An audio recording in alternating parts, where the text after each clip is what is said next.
Os investimentos estratégicos em alfabetização e educação infantil foram tema de audiência pública promovida pela Comissão de Educação da Câmara dos Deputados.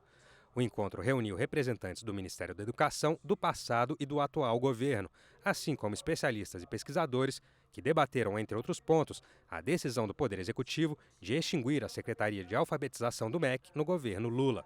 O presidente do Instituto Alfa e Beto, João Batista Oliveira, ressaltou que o analfabetismo é um problema com impactos duradouros na vida do estudante brasileiro. O que acontece com o aluno que não se alfabetiza, não é? Que vem se arrastando no Brasil? Não é?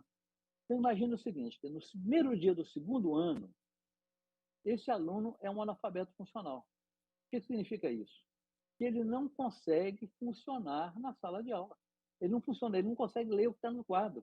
Ele não consegue ler o que está no livro que o MEC comprou e mandou entregar para ele do PNLD. Né? E o mais grave, quer dizer, ele arrasta esse atraso para o resto da vida. A doutora em política educacional Ilona Bex-Querrazi condenou a extinção pelo governo federal da CEALF, Secretaria de Alfabetização, outrora vinculada ao MEC.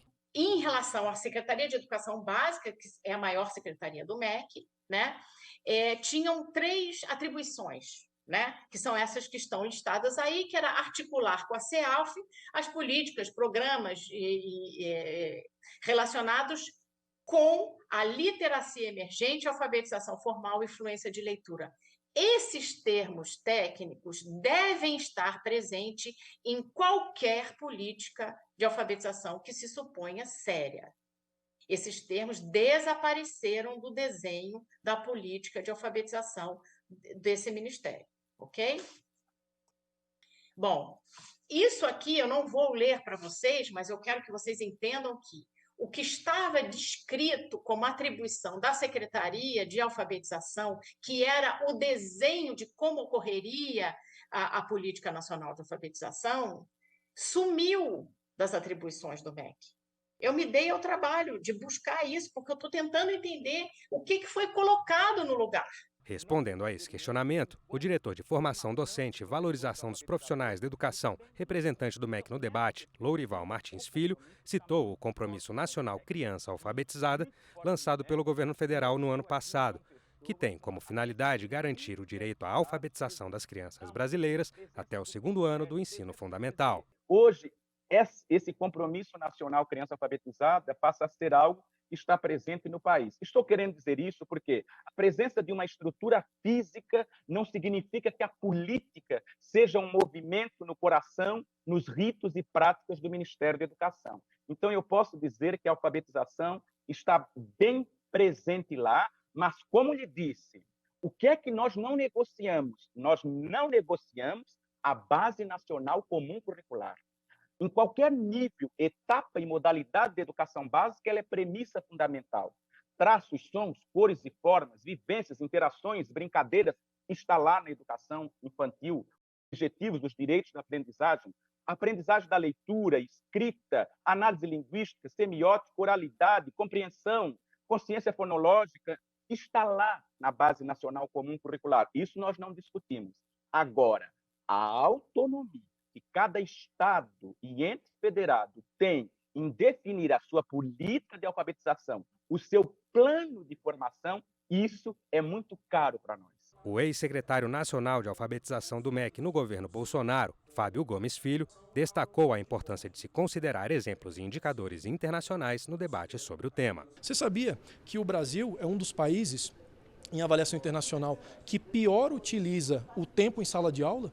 Então, é um dos países que mais perde tempo em sala de aula, por exemplo, com falta de organização. Às vezes o professor está fazendo uma atividade administrativa ou ele é puxado para alguma outra função que não ensinar. Quando você pega outros países de alto desempenho, que eles colocam mais de 90% de tempo que a criança tem em sala de aula aprendendo. No município de Sobral, no Ceará, se faz isso, né? Que é a bonificação financeira por desempenho do professor, né? E o desempenho aqui, eu estou dizendo, é a aprendizagem do estudante medida numa prova, né? Por exemplo. Então, isso essa sua pergunta originalmente foi, a gente precisa aumentar a verba nesse sentido sim, mas de uma forma inteligente. Porque o que as pessoas fazem normalmente, elas propõem um aumento da verba e pronto, e sem um plano. O representante do atual governo pontuou a necessidade de se ampliar as discussões e valorizar o conhecimento produzido no país. Meu pedido é esse: ampliar o debate com a participação da ABALC, da Abralim, da ANPED, da ANFOP, da ANPAI, dos fóruns estaduais de alfabetização, a exemplo do FEARJ no Rio de Janeiro, que é um fórum super atuante. Este debate tem que ser ampliado. Eu tenho um enorme respeito à pesquisa internacional, mas eu não posso desconsiderar a pesquisa que está sendo feita nas nossas universidades. Eu não posso desconsiderar a pesquisa que se realiza em Santa Catarina, em Minas Gerais, em Belo Horizonte, em grupos de pesquisas reconhecidos também no campo de alfabetização. Eu penso que o bonito no MEC deve ser a polissemia, a pluralidade de ideias e concepções pedagógicas. A representante do Partido Novo, deputada Adriana Ventura, de São Paulo, foi quem solicitou a realização do debate na Comissão de Educação. Para ela, o problema do setor não é falta de investimento, e sim de gestão. Eu não estou falando em investimento de verba, até porque eu acho que nós já investimos bastante em educação. Eu estou falando, o que a gente investe em educação é o que países desenvolvidos, 5,7% do PIB, é o que países desenvolvidos da OCDE investem. Nosso dinheiro é mal investido. Nós precisamos, primeiro, investir corretamente, avaliar o que está sendo investido para ver quais políticas funcionam ou não. Então, eu acho que é muito mais uma questão de gestão do que mais investimento, porque senão o dinheiro fica todo na estrutura do corporativismo educacional e não chega no aluno. Porque o que nós vemos hoje é que a qualidade da educação não é boa.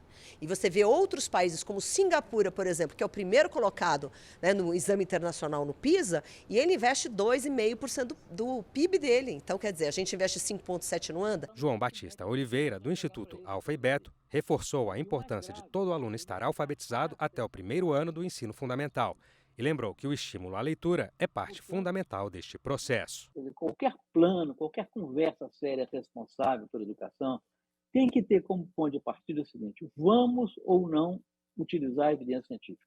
Óbvio que aí dentro tem dissensões, tem pequenas divergências, mas vamos, né, de tudo que se conhece em educação no mundo, onde mais se conhece cientificamente é a alfabetização. Então, não há muita margem para divergência. Todo aluno tem que estar alfabetizado pelo ano. O que não conseguir é erro de processo, tem que correr atrás. Não é? Terceira coisa indubitável, política para cá, tudo bem, mas o que tem que ter na escola, na casa, na família, na sociedade, é livro, leitura, biblioteca, programas de incentivo à leitura, né? Porque isso é que vai criar um ambiente, não é, de literacia, um caldo cultural que vai levar as crianças a se interessar pela leitura.